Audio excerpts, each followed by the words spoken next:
আসসালামু আলাইকুম। আমন্ত্রণ বাংলা বেশিং সংবাদে আপনাদের সাথে আছি সঙ্গীতা খান। শুরুতেই জানাবো বিআরবি কেবল সংবাদ শিরোনাম।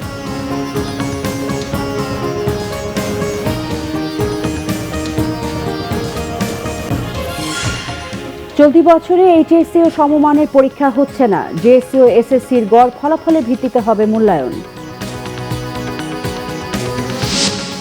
দেলোয়ার ও কালামের বিরুদ্ধে বেগমগঞ্জে নির্যাতিতা নারীর মামলা, ৩ আসামি রিমান্ডে। ধর্ষণের শাস্তি মৃত্যুদণ্ডের কথা ভাবছে সরকার, জানালেন আইনমন্ত্রী।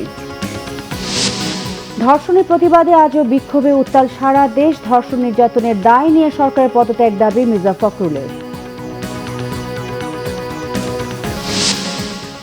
কক্সবাজারে আশ্রিত ১১ লাখ রোহিঙ্গার কারণে ভয়াবহ সামাজিক ও পরিবেশ বিপর্যয়ের মুখে বাংলাদেশ, বলেছেন প্রধানমন্ত্রী। বাংলাদেশের শ্রমিকদের ভিসার মেয়াদ ৩০ অক্টোবর পর্যন্ত বাড়িয়েছে সৌদি সরকার, জানিয়েছে পররাষ্ট্র মন্ত্রণালয়। করোনা রিপোর্ট না পাওয়ায় কয়েকজনের ফ্লাইট মিস। দেখছিলেন বিআরবি কেবল সংবাদ শিরোনাম, এবার বিস্তারিত। করোনার কারণে বাতিল করা হয়েছে এবছরে এইচএসসি ও সমমানের পরীক্ষা।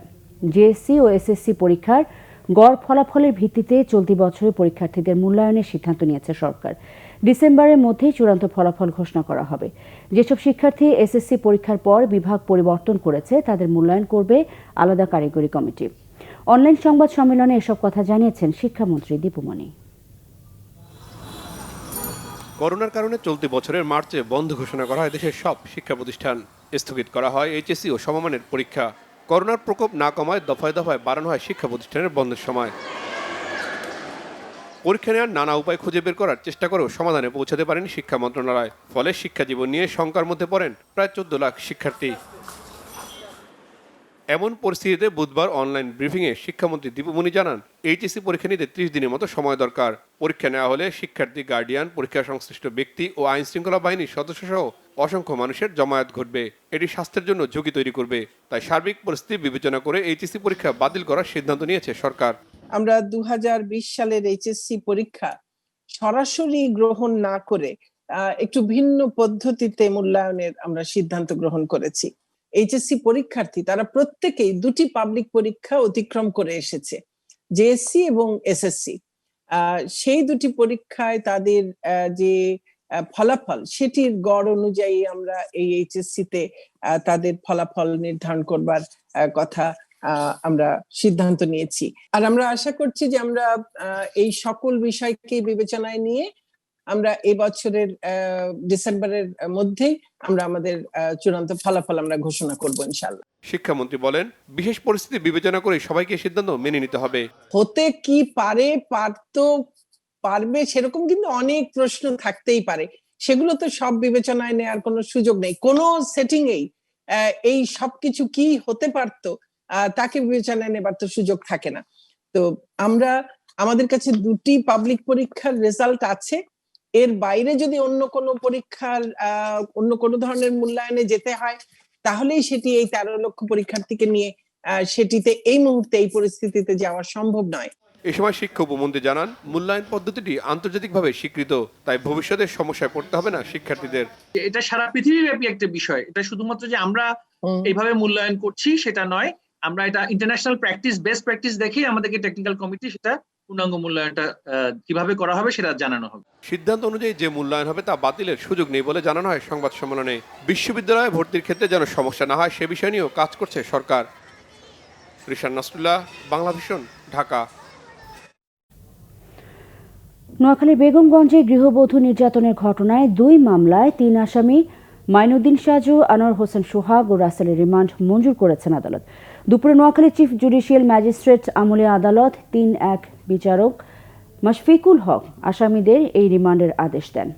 2 মামলায় মাইনুদ্দিন সাজুর মোট 6 দিনের রিমান্ড মঞ্জুর হয়। আনোয়ার হোসেন সোহাগ ও রাসেলের নারী ও শিশু নির্যাতন মামলায় রিমান্ড না মঞ্জুর করে শুধু পর্নোগ্রাফি মামলায় 2 দিন করে রিমান্ডে নেয়ার আদেশ দেন বিচারক। এদিকে মঙ্গলবার রাতে বেগমগঞ্জ মডেল থানায় নারী ও শিশু নির্যাতন দমন আইনে দেলোয়ার বাহিনীর প্রধান দেলোয়ার হোসেন ও তার সহযোগী আবুল কালামের বিরুদ্ধে ধর্ষণের মামলা করেন নির্যাতিতা গৃহবধূ। এ ঘটনায় গ্রেফতার প্রধান আসামি বাদলের 7 দিন সহ 6 আসামির 5 জনই বিভিন্ন মেয়াদে রিমান্ডে রয়েছে। এর মধ্যে মূল হোতা দেলোয়ারকে দেওয়া হয়েছে 2 দিনের রিমান্ড।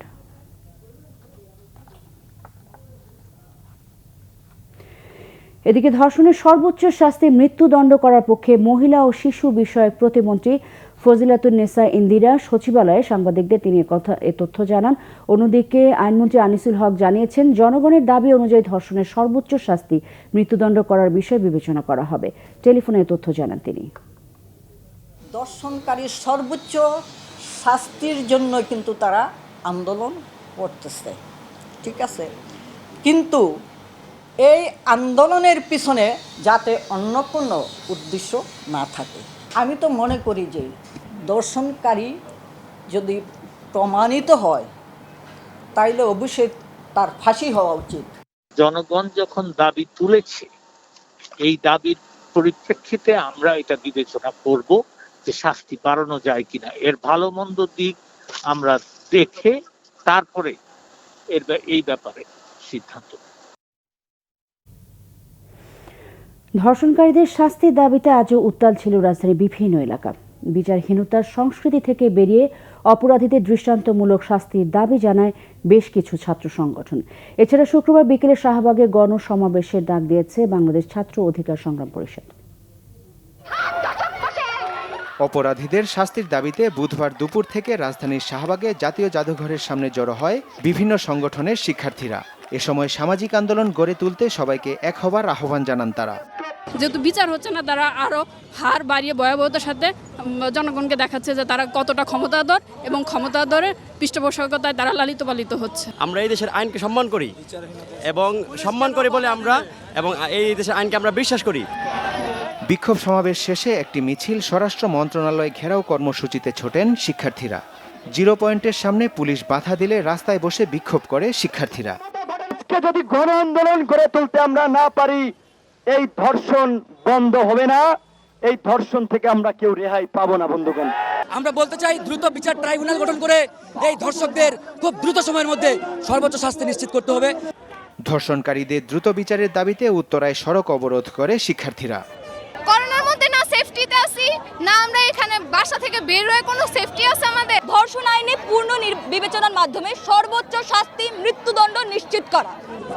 এদিকে একই দাবিতে রাজধানীর কারওয়ান বাজারে সড়ক অবরোধ করে বিক্ষোভ করে ধর্ষণ বিরোধী আন্দোলন ও সচেতন শিক্ষার্থীরা।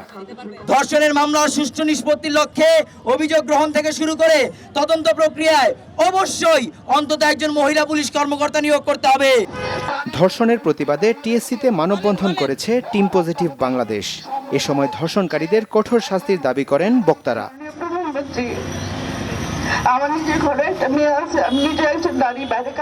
রিয়াদ তালুকদার, বাংলাভিশন, ঢাকা। এদিকে দেশব্যাপী ধর্ষণ ও নারী নির্যাতনের প্রতিবাদে উত্তাল ছিল সারা দেশ। ধর্ষণ কাণ্ডের হোতাদের দ্রুত বিচার ও দৃষ্টান্তমূলক শাস্তির দাবিতে মিছিল, মানববন্ধন এবং সমাবেশ করেছে বিভিন্ন স্কুল, কলেজ, বিশ্ববিদ্যালয়ের শিক্ষার্থী সহ বিভিন্ন সংগঠন। চট্টগ্রামের তৃতীয় দিনের মতো ধর্ষণ বিরোধী মিছিল ও সমাবেশ হয়েছে। সকাল থেকে শিক্ষার্থী সহ বিভিন্ন সংগঠনের ব্যানারে মানববন্ধন সমাবেশ হয় চট্টগ্রাম প্রেসক্লাব সহ মহানগরীর বিভিন্ন এলাকায়। এদিকে ধর্ষণ, শিশু ও নারী নির্যাতনের প্রতিবাদে আজও উত্তাল ছিল রংপুর। সকালে স্থানীয় প্রেসক্লাব চত্বরে জাতীয় যুব সংহতি মহানগর শাখার ব্যানারে ঘণ্টাব্যাপী মানববন্ধন হয়। এছাড়া বেগম রোকেয়া বিশ্ববিদ্যালয় সহ স্থানীয় বিভিন্ন শিক্ষা প্রতিষ্ঠানের শিক্ষার্থীরা আলাদা মানববন্ধন ও প্রতিবাদ সমাবেশ করে। এদিকে ব্রাহ্মণবাড়িয়ার প্রেসক্লাবের সামনে জেলা সচেতন ছাত্র সমাজের মানববন্ধনে বক্তারা দায়ীদের দ্রুত বিচার ও দৃষ্টান্তমূলক শাস্তির দাবি জানান। ধর্ষকদের ফাঁসির দাবিতে পাবনা ও কুড়িগ্রামে বিভিন্ন শিক্ষা প্রতিষ্ঠানের শিক্ষার্থীরা মানববন্ধন করেছে। অন্যদিকে সকালে সাতক্ষীরায় জেলা নাগরিক আন্দোলন মঞ্চের আয়োজনে শহরের নিউ মার্কেট এলাকায় শহীদ আলাউদ্দিন চত্বরে ঘণ্টাব্যাপী মানববন্ধন হয়েছে। ধর্ষণ নির্যাতনের দায় নিয়ে সরকারকে পদত্যাগের দাবি জানিয়েছে বিএনপি। দলের মহাসচিব মির্জা ফখরুল ইসলাম আলমগীর বলেছেন, দল নিরপেক্ষ সরকারের অধীনে নির্বাচনের মাধ্যমে জনগণের অধিকার ফিরিয়ে দিতে হবে। দেশের বিভিন্ন জায়গায় ধর্ষণের প্রতিবাদে জাতীয় প্রেসক্লাবের সামনে মানববন্ধন করেছে বিএনপি। দলের নেতারা অভিযোগ করেন, বিচারহীনতার কারণে বাড়ছে ধর্ষণের মতো বর্বরোচিত ঘটনা। পুলিশ ও বিচার বিভাগকে স্বাধীনভাবে কাজ করতে দেওয়ার দাবি জানান বিরোধী নেতারা। সারা বাংলাদেশ জেগে উঠেছে, আমাদেরও জেগে উঠতে হবে। বাংলাদেশ জাতীয়তাবাদী দল বিএনপির নেতৃত্বে সারা বাংলাদেশ ঐক্যবদ্ধ হবে এবং সকল ধর্ম বর্ণ নির্বিশেষে সকল আন্দোলনকারী ভাইদেরকে আমরা নেতৃত্ব দিব। আমাদের দেশের পুলিশ বাহিনী দক্ষ, তাদেরকে আপনি স্বাধীনভাবে কাজ করতে দেন, অপরাধ নেমে যাবে, অপরাধ হ্রাস পাবে। বিচার বিভাগকে স্বাধীনভাবে কাজ করতে দেন, আমাদের বিচারপতিরা সঠিক বিচার করতে পারবে। বিএনপি নেতারা বলেন, সিলেট, নোয়াখালী সহ দেশের বিভিন্ন জায়গায় একের পর এক ঘটেছে ধর্ষণ, গণধর্ষণের ঘটনা। প্রায় প্রতিটি ঘটনায় জড়িত সরকারি দলের নেতাকর্মীরা। এ বিষয়ে সরকারের ভূমিকার সমালোচনা করেন তারা। আজকে আমাদের কাছে একটাই সামনে টার্গেট, এই ফ্যাসিবাদী স্বৈরাচারী সরকারের হাত থেকে দেশকে রক্ষা করে এই লুটেরা, এই ধর্ষণকারী, এদেরকে চিরদিনের মতো নির্মূল করতে হবে। তা না হলে দেশের অস্তিত্ব থাকবে না, গণতন্ত্র ফিরে আসবে না। আপনারা দেখেছেন গত দুদিন আগে আমাদের আওয়ামী লীগের সাধারণ সম্পাদক বলেছেন যে এই ধর্ষণের দায় আমরা এড়াতে পারি না। তাহলে স্বীকার করে নিয়েছেন যে এই ধর্ষণ, লুণ্ঠন, নির্যাতন, নিপীড়ন এর পেছনে আপনাদেরই মদত রয়েছে, আপনারা এর বিরুদ্ধে দায়ী। তাই আজকে আমরা এই সমাবেশ থেকে আপনাদেরকে আহ্বান জানাচ্ছি, অবিলম্বে পদত্যাগ করুন। বিরোধী মত দমনের জন্য অব্যাহত নির্যাতনের পাশাপাশি দেশের অর্থনীতিকে সরকার ঝুঁকির মধ্যে ফেলে দিয়েছে বলেও মন্তব্য করেন বিএনপি নেতারা। সিকান্দার রেমান, বাংলা ভিশন, ঢাকা। কোনো রাজনৈতিক দলের ছত্রছায়ায় থাকলেও নারীর প্রতি সহিংসতাকারীদের ছাড় দেওয়া হবে না, জানিয়েছেন আওয়ামী লীগ সাধারণ সম্পাদক ওবায়দুল কাদের। এদিকে তথ্যমন্ত্রী ডক্টর হাসান মাহমুদ বলেছেন, গণমাধ্যম কর্মী আইন বাস্তবায়নে কাজ করছে সরকার। রাজধানীর তেজগাঁওয়ে সড়ক বিভাগের নতুন অফিস কম্পাউন্ডে গাছের চারা রোপণ করেন সড়ক পরিবহন ও সেতুমন্ত্রী ওবায়দুল কাদের। পরে সড়ক ভবনে আয়োজিত এক অনুষ্ঠানে অংশ নেন সেতুমন্ত্রী। এ সময় তিনি বলেন, ধর্ষক এবং সমাজবিরোধী রুচিহীনদের বিরুদ্ধে সামাজিক আন্দোলন গড়ে তুলতে হবে। দেশে গণতন্ত্র না থাকলে বিএনপি নেতাদের মিথ্যাচারের কারণে তাদের জেলে থাকতে হতো বলেও মনে করেন ওবায়দুল কাদের। যে সকল অপরাধী বা ধর্ষক এ সকল ঘৃণিত কাজ করছে তাদের জন্য শাস্তি শেষ কথা নয়। তারা যদি কোনো রাজনৈতিক দলের ছায়ায় থাকে তাহলে তাদেরকে চিরতরে তাদের রাজনীতি নিষিদ্ধ করতে হবে। ধর্ষণকারীদের জন্য কোনো রাজনৈতিক যেন আশ্রয়ের ঠিকানা না। এদিকে সচিবালয়ে ব্রডকাস্ট জার্নালিস্ট সেন্টার বাংলাদেশ বিজেসির নেতাদের সাথে বৈঠক করেন তথ্যমন্ত্রী ডক্টর হাসান মাহমুদ। এ সময় গণমাধ্যম কর্মী আইনের চূড়ান্ত অনুমোদন, চাকরিচ্যুত বন্ধ ও পে চ্যানেল করার কাজে গতি আনার প্রসঙ্গ উঠে আসে নেতাদের বক্তব্যে। এ সময় তথ্যমন্ত্রী বলেন, গণমাধ্যম কর্মীদের সুরক্ষার বিষয়টি মাথায় রেখে কাজ করছে সরকার। এই বেতন কাঠামো একটি আইনি ভিত্তি দেওয়ার জন্য সরকারের পক্ষ থেকে আইন প্রণয়ন করা হচ্ছে। সেই আইন আমাদের পক্ষ থেকে বহু আগে সেটি প্রণয়ন করে মন্ত্রিসভার মাধ্যমে আইন মন্ত্রণালয়ে গেছে। তো আজকে সর্বশেষ খবর হচ্ছে আইন মন্ত্রণালয়ে সেটি ভেটিং করে ফেলেছে। সুতরাং আমরা আশা করছি এই আইন প্রণয়নের ক্ষেত্রে আমরা দ্রুত একটা ব্যবস্থা নিতে পারব। দেশীয় টেলিভিশন রেটিং পয়েন্ট টিআরপির জন্য দেশীয় প্রতিষ্ঠান তৈরির বিষয়ে আলোচনা হয় বিজেসির বৈঠকে। একটি ঘটনার মুহিবুল্লাহ মুহিব, বাংলা ভিশন, ঢাকা। ধর্ষণ প্রতিরোধে উচ্চ আদালতের নির্দেশনা যথাযথভাবে মানা হচ্ছে না, এই মর্মে ক্ষোভ প্রকাশ করেছেন হাইকোর্ট। ৩২ বছর আগের একটি মামলার শুনানিতে ধর্ষণ নিয়ে ক্ষোভ প্রকাশ করে হাইকোর্ট বলেছে, নারী নির্যাতন নিয়ে এত আদেশ দেওয়ার পরও কেউ মানে না। পুরনো ঢাকার সীমা হত্যা মামলা ৩ মাসের মধ্যে নিষ্পত্তি করতে নির্দেশ দিয়েছেন হাইকোর্ট। ৩ মাসের মধ্যে মামলা নিষ্পত্তিতে ব্যর্থ হলে বিচারকের বিরুদ্ধে বিভাগীয় ব্যবস্থা নেওয়া হবে। বুধবার বিচারপতি এম এনায়েতুর রহিম ও বিচারপতি মোহাম্মদ মোস্তাফিজুর রহমানের হাইকোর্ট বেঞ্চ এই আদেশ দেন।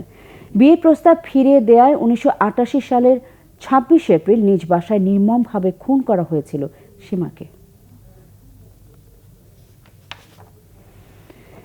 দেশে এখন প্রতিদিন ধর্ষিত হচ্ছে গড়ে ৩ জনের বেশি নারী। ধরপাকড় সম্প্রতি দ্রুত হলেও বিচারের গতি আগের মতোই চলছে। আইন ও সালিশ কেন্দ্রে পর্যবেক্ষণ হচ্ছে, নিম্ন আদালতের রায় হলেও উচ্চ আদালতে আটকে থাকছে ধর্ষণ মামলাগুলো। ধর্ষণ ঘৃণ্য অপরাধ, এর শাস্তি মৃত্যুদণ্ড। অথচ বাংলাদেশে এই ঘৃণ্য অপরাধটি সাধারণ ব্যাপার হয়ে দাঁড়িয়েছে। ধর্ষণে কেবল একজন নারী নয়, কলঙ্কিত হয় গোটা সমাজ। আইন ও সালিশ কেন্দ্রের তথ্য বলছে, গত 9 মাসে দেশে ধর্ষণের শিকার 975 জন নারী। এর মধ্যে গণধর্ষণের ঘটনা 208টি। এছাড়া ধর্ষণের পর হত্যার শিকার হয়েছেন 43 জন নারী, আর আত্মহত্যা করেছেন 12 জন নারী। গত 9 মাসে যৌন হয়রানির শিকার হয়েছেন 161 জন নারী। যৌন হয়রানির অপমান সইতে না পেরে আত্মহত্যার পথ বেছে নিয়েছেন 12 নারী। আর যৌন হয়রানির প্রতিবাদ করতে গিয়ে 3 নারী এবং 9 পুরুষ নিহত হয়েছেন। নিম্ন আদালতের রায় হলো, কিন্তু হাইকোর্টে গিয়ে এই রায়গুলোকে আবার কনফার্ম করতে হলে পারে বা আপিল যেগুলো হয় সেগুলোকে হাইকোর্টে গিয়ে অনেক মামলার লটে পড়ে যায় এবং সেগুলো হিয়ারিংয়ের জন্য আসে না, যার জন্য শুনানি হয় না। শুনানি না হলে এগুলো পেন্ডিং অবস্থায় থাকে। আর সেই জন্যে যে বিচার যেটা হয়, যে শাস্তিটা ইমপ্লিমেন্ট হতে অনেক দেরি হয়ে যায়। যদি রায় কার্যকর দ্রুত না হয় তাহলে সমাজে এই ধরনের গহিত অন্যায় করলে বোধহয় কোনো শাস্তি হয় না। ধর্ষণের বিচারের গোটা প্রক্রিয়াটি জটিল। পথে পথে হয়রানি, ভয়ভীতির জেরে অনেক নারীকে হাল ছেড়ে দিতে হয়। মহামান্য হাইকোর্টে একটা রুলও পেন্ডিং আছে যে নিম্ন আদালত শুধু ট্রাইব্যুনালে ধর্ষণের মামলাগুলো হবে, উচ্চ আদালতে আলাদা বেঞ্চ দেওয়া যেতে পারে যে শুধুমাত্র ধর্ষণের মামলাগুলো হবে। যত আপিল আছে বা এই যে আপনার জামিনের বিষয়গুলো আছে, দ্রুত শাস্তি নিশ্চিত করতে হবে, অর্থদণ্ড দিতে হবে। সেই অর্থটা আপনার ধর্ষিতাকে বা ভিকটিমকে দিতে হবে, তাহলে সে কিন্তু একটা পুনর্বাসনের সুযোগ পাবে, সামাজিক নিরাপত্তা পাবে। ধর্ষণ মামলাগুলোর দ্রুত নিষ্পত্তিতে বিচারকের সংখ্যা বাড়ানোর তাগিদ বিশ্লেষকদের। দীপন দেওয়ান, বাংলা ভিশন, ঢাকা। কক্সবাজারে আশ্রয় নেওয়া 11 লাখ রোহিঙ্গার কারণে ভয়াবহ সামাজিক এবং পরিবেশ বিপর্যয়ের মুখে রয়েছে বাংলাদেশ, বলেছেন প্রধানমন্ত্রী শেখ হাসিনা। তিনি বলেন, জলবায়ু পরিবর্তনের ক্ষতি থেকে রক্ষায় প্যারিস চুক্তির কঠোর বাস্তবায়নে একমাত্র পথ। ক্ষতি মোকাবেলায় উন্নয়নশীল দেশগুলোকে বছরে অন্তত 100 বিলিয়ন মার্কিন ডলার বরাদ্দের আহ্বান জানান প্রধানমন্ত্রী। ক্লাইমেট ভালনারেবল ফোরাম সিভিএফ আয়োজিত midnight survival deadline for the climate সভার লিডার্স ইভেন্টে ভার্চুয়াল মাধ্যমে যোগ দেন বিশ্ব নেতারা। বুধবার সন্ধ্যায় প্রধানমন্ত্রী শেখ হাসিনা ভিডিও কনফারেন্সের মাধ্যমে যোগ দিয়ে প্রকৃতি রক্ষা এবং জলবায়ু পরিবর্তনের বিরুদ্ধে জোরালো অবস্থান ব্যক্ত করেন। বলেন, প্রাকৃতিক কারণ ছাড়াও 11 লাখ রোহিঙ্গা এখন বাংলাদেশের পরিবেশের জন্য হুমকি। My country is facing recurrent flooding this monsoon causing immense damage to crops and displacing huge people.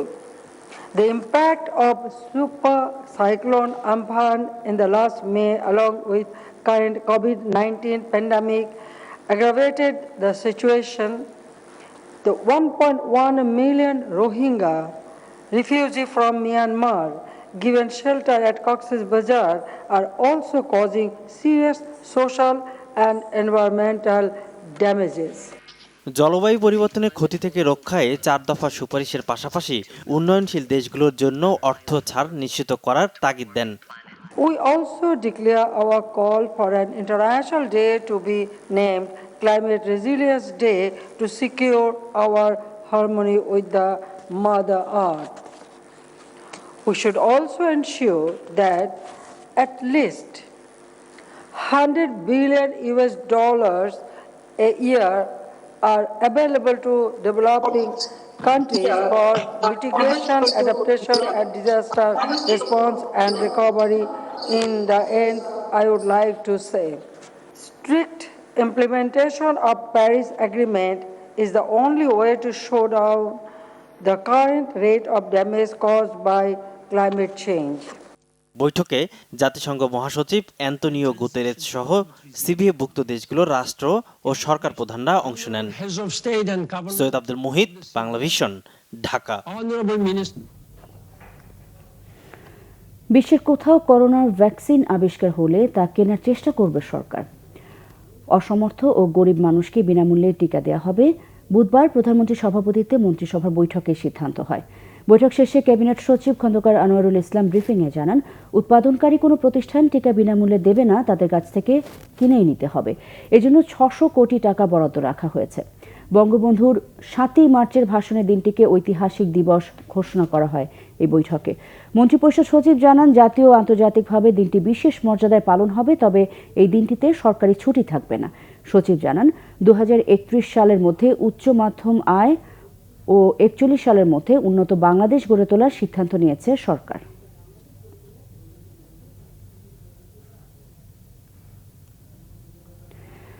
প্রধানমন্ত্রী শেখ হাসিনা বলেছেন, বঙ্গবন্ধুর জীবনী বাংলাদেশের অভ্যুদয়, স্বাধীনতা সংগ্রামের ইতিহাস জানার অন্যতম উৎস হতে পারে বঙ্গবন্ধুর অসমাপ্ত আত্মজীবনী এই বইটি। সকালে বঙ্গবন্ধুর লেখা অসমাপ্ত আত্মজীবনী বইটি ব্রেইল পদ্ধতিতে প্রকাশ অনুষ্ঠানে তিনি কথা বলেন। সমাজ কল্যাণ মন্ত্রণালয় ব্রেইল পদ্ধতিতে বইটি প্রকাশ করেছে। 75-এর 15ই আগস্টের পর ইতিহাস বিকৃত করে 52 ভাষা আন্দোলনে এবং বাংলাদেশের স্বাধীনতা আন্দোলনে বঙ্গবন্ধুর সকল ভূমিকা মুছে ফেলা হয়েছিল। বঙ্গবন্ধু খুনিদের পুরস্কৃত করে বিভিন্ন দূতাবাসে চাকরি দিয়েছিল জিয়াউর রহমান। প্রধানমন্ত্রী বলেন, বাংলাদেশের স্বাধীনতার পেছনে বঙ্গবন্ধুর যে সংগ্রাম তা উঠে এসেছে অসমাপ্ত আত্মজীবনী বইয়ে। অন্য সবার মতো সমাজের মূল্যবান অংশ দৃষ্টি প্রতিবন্ধীরাও যাতে এই ইতিহাস জানতে পারে, সেজন্য ব্রেইল পদ্ধতিতে বইটি গুরুত্বপূর্ণ ভূমিকা পালন করতে পারে বলে আশাবাদী প্রধানমন্ত্রী। বাংলাদেশি শ্রমিকদের ভিসার মেয়াদ 30 অক্টোবর পর্যন্ত বাড়িয়েছে সৌদি সরকার। পররাষ্ট্রমন্ত্রী ডক্টর এ.কে আব্দুল মোমেনের বরাত দিয়ে গণমাধ্যমকে এই তথ্য জানিয়েছেন পররাষ্ট্র মন্ত্রণালয়ের জনসংযোগ কর্মকর্তা। কুয়েত সফর নিয়ে পররাষ্ট্র মন্ত্রণালয়ে ডক্টর আব্দুল মোমেন সাংবাদিকদের জানান, করোনার কারণে আটকে পড়া কুয়েত প্রবাসীদের ফিরিয়ে নিতে দেশটিকে অনুরোধ করেছেন তিনি। কুয়েতের আমিরের মৃত্যুতে শোক জানাতে সে দেশে গিয়েছিলেন পররাষ্ট্রমন্ত্রী। শীঘ্রই কুয়েত প্রবাসীরা ফিরে যেতে পারবেন বলে আশা করছেন তিনি। বাংলাদেশে একটি তেলের রিফাইনারি স্থাপনের জন্য কুয়েতকে প্রস্তাব দিয়েছেন তিনি। কুয়েতের কৃষি খাতে বাংলাদেশ থেকে লোক নেয়ার অনুরোধও করেছেন পররাষ্ট্রমন্ত্রী। আটক সংসদ সদস্য পাপুলকে স্থানীয় অপরাধী হিসেবে কুয়েত বিচার করছে বলেও জানান তিনি। সঠিক সময়ে করোনা পরীক্ষার রিপোর্ট না পাওয়ায় ফ্লাইটে উঠতে পারেননি কয়েকজন যাত্রী। তারপরও ফ্লাইটের আগের দিন টিকিট দিচ্ছে সৌদি এয়ারলাইন্স। এতে ভোগান্তিতে ছুটিতে আটকে পড়া সৌদি আরব প্রবাসীরা। কিশোরগঞ্জে রাহাদুল 3 অক্টোবর থেকে অপেক্ষা করছেন সৌদি এয়ারলাইন্সের টিকিটের জন্য। 3 তারিখে রাত্রে আসছিলাম। বুধবার সকালে টিকিট পাওয়ার আশা দেখলেও পরের দিন দুপুরের ফ্লাইটে কিভাবে উঠবেন সেই দুশ্চিন্তায় এই প্রবাসী। টিকিটটা কালকে দিয়ে দিচ্ছে, এই যে টিকিটটা নিয়ে যাবো, ওখানকে গোসল করুম এমন সুযোগও নাই, হোটেলে যাওয়ার সুযোগ নাই, যাইতে হবে আপনার এই করোনা টেস্ট করতে হবে। তো ওইখান থেকে ডাইরেক্ট মনে হয় কালকে 2টা যেহেতু তাই এয়ারপোর্টে যাইতে হবে, বাড়ির থেকে কাপড় চাপড় কোনো কিছু আনা হয় নাই। তার মতো এমন সমস্যায় আরও অনেকেই। আর এই করোনা পরীক্ষার ভোগান্তির চূড়ান্ত পরিণতির শিকার হওয়া কয়েকজন প্রবাসীর দেখা মেলে সোনারগাঁও হোটেলের গেটে। আমার যে ফ্লাইট ছিল 9:30টায়, ওনারা ফ্লাইটের 20 মিনিট 9:20 মিনিটে তখন আপনার নমুনার রিপোর্টটা আমাকে জানাইছে। তো জানানোর পরে তখন আমার ওই ইমিগ্রেশন পর্যন্ত যাইতে ফ্লাইটটা মিস হয়ে গেছে। টেস্ট করছি কাল সকাল 10টায়, 9:25 মিনিটে ওরা আমাকে মেসেজ দিছে ফ্লাইটে 9:30টায়, 9:25 দিছে। দেন সব কিছু কমপ্লিট করতে করতে এখান থেকে বুকিং বন্ধ হয়ে গেছে। আমরা ভিসা পাস নিতেই পারিনি এখান থেকে। একদিন আগে টিকিট দেওয়াটা আসলে এটা কল্পনার বাইরে ছিল। মনে করছিলাম টিকিট পাওয়ার পরে হয়তো 2-3 দিন সময় পাইলে বাড়িতে যাবো, ফ্যামিলির সাথে দেখা করে আসবো। এদিকে বিমান বাংলাদেশ এয়ারলাইন্সের মতিঝিল অফিসের সামনেও টিকিটের জন্য প্রবাসীদের ভিড়। স্পন্সর বা কফিলের মাধ্যমে মোটা টাকা খরচ করে ভিসা ও আকামার মেয়াদ বাড়িয়েছেন অনেকেই। এখন সঠিক সময়ে টিকিট পাওয়া নিয়ে ভাবনায় কেউ কেউ। নতুন করে আকামা বানাইতে হয়েছে এবং ভিসার ডেটও বাড়ানো হয়েছে 1 মাসের। আকামা বানাইতে আপনার 3 লাখ টাকা লাগছে। গত 4 দিন আগে টোকেন দিছে আমাদের, আজকে বলছে আসার জন্য। আজকে সকাল 9:30 বাজে আমরা এখানে বসছি, এই পর্যন্ত বাইরে আসছি। অন্য এয়ারলাইন্সের ফিরতি টিকিটধারীরাও নতুন টিকিটের জন্য ঘুরছেন বিমান ও সৌদি আরব অফিসের সামনে। আর সৌদি আরবের বাইরে দুবাই, ওমান সহ বিভিন্ন দেশের যাত্রীরা সঠিক সময়ে টিকিট না পাওয়ার অভিযোগ করছেন বিমান বাংলাদেশ এয়ারলাইন্সের বিরুদ্ধে। মিরাজ হোসেন গাজী, বাংলা ভিশন, ঢাকা। কক্সবাজারের উখিয়ার ইনানী সৈকতকে দ্বিখণ্ডিত করে অপরিকল্পিত বাঁধ নির্মাণে ফুঁসে উঠেছে জেলাবাসী। তারা বলছেন, ইসি এলাকায় ঘোষিত উচ্চ আদালতের আদেশ অমান্য এবং সংশ্লিষ্ট কর্তৃপক্ষের অনুমতি না নিয়ে বাঁধটির নির্মাণ অব্যাহত রয়েছে। প্রতিবাদে সভা, সমাবেশ ও মানববন্ধন চলছে একের পর এক। এরই মাঝে নৌবাহিনী ও স্থানীয় জনপ্রতিনিধি বাঁধ নির্মাণ পরিদর্শন করেছেন। মোর্শেদুর রহমান খোকন জানাচ্ছেন বিস্তারিত। সমুদ্র সৈকত ইনানীতে তারকামানের হোটেল রয়্যাল টিউলিপের সামনে বালুকা বেলায় বাঁধ নির্মাণ করে সৈকত দ্বিখণ্ডিত করার বিষয়ে গত 2 অক্টোবর প্রথম সচিত্র প্রতিবেদন প্রচার করে বাংলা ভিশন। এরপর বিষয়টি ব্যাপকভাবে জানাজানি হলে তোলপাড় শুরু হয় সবখানে। এ নিয়ে মঙ্গলবার কক্সবাজার উন্নয়ন কর্তৃপক্ষের চেয়ারম্যান অবসরপ্রাপ্ত লেফটেন্যান্ট কর্নেল ফোরকান আহমদের সভাপতিত্বে কক্সবাজার উন্নয়ন কর্তৃপক্ষের সম্মেলন কক্ষে মতবিনিময় সভা হয়। এতে যোগ দেন কক্সবাজার সদর রামু আসনের সংসদ সদস্য সহ নৌবাহিনীর চট্টগ্রামের area commander captain Shah Alam ও কমান্ডার মিনহাজ। দীর্ঘ 2.5 ঘন্টা ধরে চলে এ সভা। এতে রাজনৈতিক নেতা, সুশীল সমাজের প্রতিনিধি, সিভিল সোসাইটির প্রতিনিধি, গণমাধ্যম কর্মী, পরিবেশবাদী সংগঠনের নেতারা উপস্থিত ছিলেন। পরে তারা উখিয়ার ইনানীতে হোটেল রয়্যাল টিউলিপের সামনে অপরিকল্পিত বাঁধ নির্মাণস্থল পরিদর্শন করেন। ডবল ওয়ে রানওয়ের মতো ব্রিজ করেছেন। জিও টেক্সটাইলের যে জিও ব্যাগের যে বালিগুলি ফিল করেছে এখান থেকে গর্ত করে বাচ্চা দিলে এখানে ভাঙন শুরু হবে। এই ভাঙন যদি একবার এস্টাবলিশড হয়ে যায় তাহলে মাননীয় প্রধানমন্ত্রীর স্বপ্নের মেরিন ড্রাইভ এখানে আর থাকবে না। দ্বিখণ্ডিত করে আমাদের অহংকারের মধ্যে পদাঘাত করেছে। এটা অবৈধ, এটা কোনো অনুমোদন নেই, কোনো কর্তৃপক্ষের অনুমোদন এখানে নেই।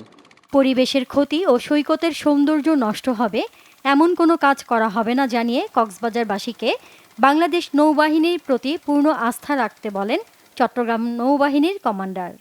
আপনাদের প্রস্তাবনাটা আমরা অবশ্যই নিব, বাট এটাও ঠিক যে এটা কিন্তু সামগ্রিকভাবে আমাদেরকে দেখতে হবে যে একটা জায়গায় মাননীয় প্রধানমন্ত্রী আসবে, একটা আমাদের কাজের একটা উদ্দেশ্য আছে, সেই উদ্দেশ্যটা সফল হবে কিনা। সো উদ্দেশ্য সফল করা এবং পরিবেশের দুইটাকে প্রোটেক্ট করা, দুইটাই কিন্তু আমাদের দায়িত্ব একই সাথে। কক্সবাজার 3 আসনের সংসদ সদস্য সাইমুম সরোয়ার কমল বলেন, অপরিকল্পিত বাঁধ নির্মাণ করা হলে প্রধানমন্ত্রীর স্বপ্নের মেরিন ড্রাইভ হুমকির মুখে পড়বে। নৌবাহিনীর জমিতে জেটি তৈরির প্রস্তাব করেন তিনি। কক্সবাজারবাসী অবশ্যই এই সাগরের একটা জেটি চাই, যেখানে আন্তর্জাতিক প্রমোত্তরি থেকে শুরু করে নৌবাহিনী এবং বিভিন্ন জাহাজ এখানে আসতে পারে, ভিড়তে পারে। এবং কিন্তু এই জায়গায় যদি এই জেটিটুকু করা হয়, এই বাঁধটুকু দেয়া হয়, তাহলে বিস্তীর্ণ সমুদ্র পার নষ্ট হয়ে যাবে। বিশ্বের 35টি দেশের নৌবাহিনীর সমন্বয়ে বঙ্গোপসাগরে 2021 সালের ডিসেম্বর মাসে অনুষ্ঠেয় একটি মহড়াকে কেন্দ্র করে বিতর্কিত এ বাঁধটি নির্মাণের উদ্যোগ নেওয়া হয়। এই আন্তর্জাতিক মানের অনুষ্ঠানটি প্রধানমন্ত্রী অথবা রাষ্ট্রপতি উদ্বোধন করার কথা রয়েছে। Bangla vision news desk. প্রধান বিচারপতি সৈয়দ মাহমুদ হোসেন বলেছেন, বিচার বিভাগের অনিয়ম দুর্নীতি দূর করতে হলে এর মূলে আঘাত করতে হবে। তিনি বলেন, সেন্ট্রাল ফাইলিং সিস্টেম করলে আর্থিক দুর্নীতি, অনিয়ম এমনিতেই কমে যাবে। বুধবার সুপ্রিম কোর্ট আইনজীবী সমিতি মিলনায়তনে ল রিপোর্টার্স ফোরাম আয়োজিত অ্যাটর্নি জেনারেল মাহবুবে আলমের শোক সভায় তিনি কথা বলেন। সদ্য প্রয়াত মাহবুবে আলমের এই সুপারিশ বাস্তবায়নে আইনজীবী সমিতির সহযোগিতা চান প্রধান বিচারপতি। দেশে বর্তমানে নারী নির্যাতনের বিষয়ে উদ্বেগ জানিয়ে প্রধান বিচারপতি বলেন, এ ধরনের ঘটনায় সরকার পর্যন্ত বিব্রত হচ্ছে। তারা চান এ ঘটনার সঠিক বিচার হোক। এছাড়া বিভিন্ন মামলার রায় গুরুত্ব দিয়ে প্রচারে গণমাধ্যম কর্মীদের প্রতি আহ্বান জানান তিনি। দীর্ঘদিনের পরিচয়ের কথা উল্লেখ করে প্রধান বিচারপতি প্রয়াত মাহবুবে আলমের সততা এবং বিভিন্ন মানবিক গুণাবলী আত্মস্থ করার পরামর্শ দিয়েছেন। শোকসভায় আলোচকরা বলেন, যে স্বাধীন ও কলুষমুক্ত বিচারাঙ্গনের স্বপ্ন দেখতেন মাহবুবে আলম, তা পুরোপুরি প্রতিষ্ঠা করাই হবে তার প্রতি শ্রদ্ধা নিবেদনের অন্যতম উপায়। সুপ্রিম কোর্টের 2 বিভাগের বিচারপতি ও আইনজীবীরা শোকসভায় উপস্থিত ছিলেন। দেশের যে কোনো প্রয়োজনে সর্বোচ্চ ত্যাগ স্বীকারে সেনাবাহিনীর ইউনিটগুলোকে প্রস্তুত থাকতে বলেছেন সেনাবাহিনী প্রধান জেনারেল আজিজ আহমেদ। বুধবার কুমিল্লা সেনানিবাসের MR চৌধুরী প্যারেড গ্রাউন্ডে সেনাবাহিনীর 33 পদাতিক ডিভিশনের 6টি ইউনিটের রেজিমেন্টাল কালার প্রদান অনুষ্ঠানে তিনি কথা বলেন। অনুষ্ঠানে সেনাবাহিনী প্রধানকে অভ্যর্থনা জানান ৩৩ পদাতিক ডিভিশনের GOC major general Ahmed Tabrez Shams Chowdhury.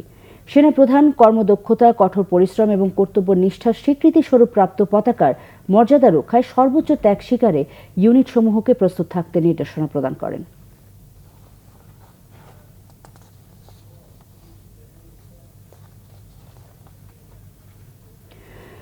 কাল উদ্বোধন হচ্ছে দেশে পর্যটনের নতুন সম্ভাবনাময় স্থান কিশোরগঞ্জের হাওরের অল ওয়েদার সড়কটি। ভিডিও কনফারেন্সের মাধ্যমে এর উদ্বোধন করবেন প্রধানমন্ত্রী শেখ হাসিনা। আর এই সড়ককে কেন্দ্র করে হাওর এলাকাকে পর্যটন এলাকা ঘোষণার আহ্বান স্থানীয় জনপ্রতিনিধির। কিশোরগঞ্জ প্রতিনিধি নাসিম খানের রিপোর্ট দেখুন। জীব বৈচিত্র্য আর অপরূপ প্রাকৃতিক সৌন্দর্যের লীলাভূমি কিশোরগঞ্জের হাওরের ৩ উপজেলা ইটনা, মিঠামইন, অষ্টগ্রাম। এখানে ৪ মাস ভরা বর্ষা আর ৮ মাস শুকনো থাকে। প্রকৃতির সৌন্দর্যের সাথে কিশোরগঞ্জের হাওরে এবার যোগ হয়েছে ৮৭৪ কোটি টাকা ব্যয়ে প্রায় ৩০ কিলোমিটারের অল ওয়েদার সড়ক। সড়কটি দেখতে প্রতিদিন ভিড় করছেন হাজার হাজার পর্যটক। জায়গাটা অনেক সুন্দর, তাই এখানে আসলাম ঘুরতে। কক্সবাজারের পরে আমি মনে করি এটা খুব সুন্দর একটা স্পট। পর্যটকদের নিরাপত্তার কথা চিন্তা করে এরই মধ্যে হাওরে ট্যুরিস্ট পুলিশের স্থাপনা এবং সড়কে 2টি ক্যাম্পের জন্য সংশ্লিষ্ট মন্ত্রণালয়ে প্রস্তাবনা পাঠানো হয়েছে। 2 জায়গায় 2টা আর স্থাপনের জন্য অস্থায়ী সেক্ষেত্রে অস্থায়ী ক্যাম্প তৈরির জন্য আমি এটা প্রস্তাব দিয়েছি। এলাকাটিকে পর্যটন এলাকা ঘোষণার আহ্বান স্থানীয় জনপ্রতিনিধির। এই হাওর এলাকাটাকে ঘোষণা করেন পর্যটন এলাকা হিসাবে, তাহলে আমার মনে হয় এই হাওরবাসীর জন্য খুবই ভালো হবে। মানুষ বিনোদনের জন্য সিঙ্গাপুর, মালয়েশিয়া, থাইল্যান্ডে যায়, তখন দেখবো আমাদের দেশের অনেক মানুষ এখানে এসে কিন্তু তাদের বিনোদনটা কাটাবে। এই সড়কটি পর্যটনের অন্যতম স্থান হবে এমনটাই আশা হাওরবাসীর। Bangla vision news desk. ব্যবসা বাণিজ্য সহ এবার আরো কিছু খবর দেখুন। সীমান্তে মিয়ানমার সেনাবাহিনীর অবস্থানের কারণে বিজিবি সতর্ক রয়েছে বলে জানিয়েছেন পরিচালক operations lieutenant colonel Faizur Rahman. বুধবার সকালে পিলখানায় বিজিবি সদর দপ্তরে সংবাদ সম্মেলনে তিনি কথা বলেন। এছাড়া পাকিস্তান লেখা সব সীমানা পিলার তুলে নতুন করে বাংলাদেশি পিলার বসানোর কথাও জানান ফাইজুর রহমান। কর্মী প্রেষণামূলক এক অনুষ্ঠানের আয়োজন করে আকিজ গ্রুপ। এতে উপস্থিত ছিলেন প্রতিষ্ঠানের চেয়ারম্যান শেখ নাসির উদ্দিন সিআইপি। অনুষ্ঠানে অ্যাকাউন্টস অ্যান্ড কোম্পানি অ্যাফেয়ার্স বিভাগে একাগ্রতা, সততার সাথে কাজ করার জন্য এবং অসামান্য অবদান রাখায় মোহাম্মদ রুহুল আমিন ডিজিএমকে প্রতিষ্ঠানের পক্ষ থেকে গাড়ি উপহার দেয়া হয়। অনুষ্ঠানে আকিজ গ্রুপের পরিচালক ও ঊর্ধ্বতন কর্মকর্তারাও উপস্থিত ছিলেন। জাপান এক্সটার্নাল ট্রেড অর্গানাইজেশনের JETRO country representative Yuji Ando Paltan টাওয়ারে ইকোনমিক রিপোর্টার্স ফোরাম ইআরএফ কার্যালয় পরিদর্শন করেছেন। এ সময় ইআরএফ সভাপতি সাইফুল ইসলাম দিলাল, সাধারণ সম্পাদক SM রাশিদুল ইসলাম, ইআরএফ নির্বাহী কমিটির সদস্যরা উপস্থিত ছিলেন। ধর্ষণের প্রতিবাদে মানববন্ধন ও মোমবাতি প্রজ্বলন কর্মসূচি পালন করেছে ঢাকা উত্তর ছাত্রলীগ। সন্ধ্যায় সংসদ ভবনে এই কর্মসূচি পালন করা হয়। খামারবাড়ি থেকে শুরু করে ধানমন্ডি 27 নম্বর পর্যন্ত এই কর্মসূচি পালন হয়। Bangla vision news desk. এবার ক্লেমন খেলার সংবাদ।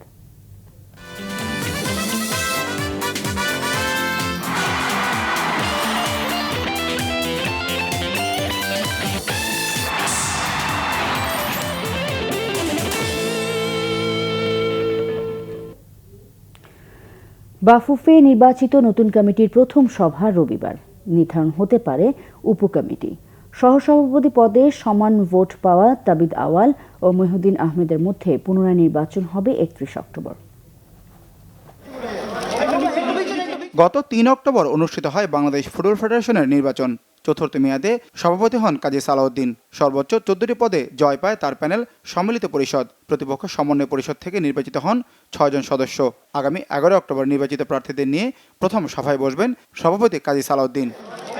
সভায় বন্টন হতে পারে উপকমিটির দায়িত্ব। বড় ক্লাবগুলোর দাপটে মাঝারি ক্লাবগুলোর কোণঠাসা অবস্থা নিয়ে কথা বলার সুযোগ তৈরি হয়েছে জানান সালাউদ্দিন প্যানেলের প্রতিপক্ষ সমন্বয় পরিষদ থেকে নির্বাচন করা আমের খান ও মহিদুর রহমান মিরাজ। বর্তমানে আমরা যারা ওখানে মেম্বার সিলেক্টেড হয়েছি, তো সেখানে আমাদের যে সমস্যাগুলো ছিল সেই সমস্যা নিয়ে আমরা কথা বলতে পারবো। প্লেয়ারদের ব্যাপারেই বারংবার বলতে থাকবো যেন তাদের অধিকার আদায়ের এবং ফুটবলটা দিন শেষের জন্য সারা বছর মাঠে থাকেন। এদিকে গত নির্বাচনে সহসভাপতি পদে স্বতন্ত্র প্রার্থী তাবিদ আওয়াল ও সমন্বয় পরিষদের মহিউদ্দিন আহমেদ মহি সমান 65 ভোট পাওয়ায় পুনরায় নির্বাচন হবে 31 অক্টোবর। বাফুফে ভবনে 139 কাউন্সিলর ভোটে নির্বাচিত হবেন চতুর্থ সহসভাপতি। গত মেয়াদে নির্বাহী কমিটিতে থাকা 2 প্রার্থী নিজের অবস্থান থেকে প্রস্তুত 1-to-1 লড়াইয়ের জন্য। এখানে শুধুমাত্র প্যানেলের বিষয় না, এখানে ব্যক্তিগত সম্পর্কের বিষয়টাও এটা নিয়ামক শক্তি হিসেবে কাজ করে। সব কিছু মিলিয়ে আমি ইনশাল্লাহ ভোটারদের প্রতি আমার আস্থা আছে। আমি আশাবাদী যে ভোটাররা আমার গত 4 বছরের অবদানকে বিবেচনা করে আমাকে ভোট দিবেন, কিন্তু এটা একটা স্ট্রেট ফরওয়ার্ড কথা না। সিন্স উনি সিটিং ভাইস প্রেসিডেন্ট, ওনারও অনেক সফলতা জায়গা আছে। আমি শিওর উনি সেটা ভোটারদের মাধ্যমে পেশ করবেন। সো আমি এখনও মনে করি যে ইলেকশনটাতে আমরা ড্র করেছি, ঠিক সেম ইলেকশনের মতো 31 অক্টোবর কিন্তু একটা হাড্ডাহাড্ডি লড়াই হবে আমাদের ভিতরে। মানিক মাহমুদ, বাংলা ভিশন, ঢাকা। আমরা যে বলি কেউ খেলা। আমরা সংবাদ শেষ করব বিআরবি কেবল শিরোনামগুলো আরেকবার জানিয়ে। চলতি বছরে এইচএসসি ও সমমানের পরীক্ষা হচ্ছে না। জেএসসি ও এসএসসির গড় ফলাফলের ভিত্তিতে হবে মূল্যায়ন।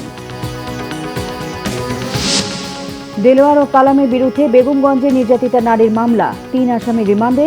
ধর্ষণের শাস্তি মৃত্যুদণ্ডের কথা ভাবছে সরকার, জানালেন আইনমন্ত্রী। ধর্ষণের প্রতিবাদে আজও বিক্ষোভে উত্তাল সারা দেশ। ধর্ষণ নির্যাতনের দায় নিয়ে সরকারের পদত্যাগের দাবি মির্জা ফখরুলের।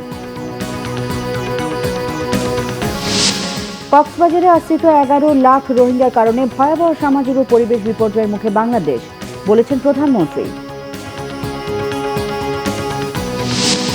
বাংলাদেশি শ্রমিকদের ভিসার মেয়াদ 30 অক্টোবর পর্যন্ত বাড়িয়েছে সৌদি সরকার, জানিয়েছে পররাষ্ট্র মন্ত্রণালয়।